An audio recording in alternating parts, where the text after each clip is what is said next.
சொல்கிறாங்களே சில அப்பா அம்மார்கள்லாம்,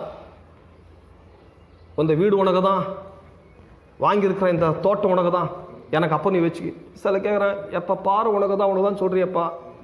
எனக்கு தான் சொல்கிறது போதில் ஒரு வக்கீலை கூப்பிட்டு பேசாமல் எழுதி கொடுத்தனா நீ சொல்ல வேண்டிய அவசியமே விளங்க தான் நான் பேசுறது. உங்களுக்கு உனக்கு தான் சொன்னால் நம்பிக்கை வராது. இன்னைக்கு எனக்குன்றாரு, நாளைக்கு யாருக்குன்னு வரும். எனக்குன்னு சொல்லிக்கிறாரு, நாளைக்கு வர எழுதி வச்சிட போறாரோ. அம்மா அந்த மாதிரிலாம் ஒரு ஒரு திகில் வருது இல்லை?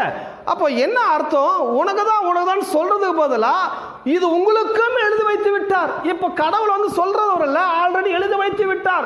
இன்னைக்கு சொல்லலன்னு கவலைப்படக்கூடாது, எழுதி வைத்து இருக்கிறார் உங்களுக்கு என்று. இது நமக்காகவும் எழுதப்பட்டுள்ளது.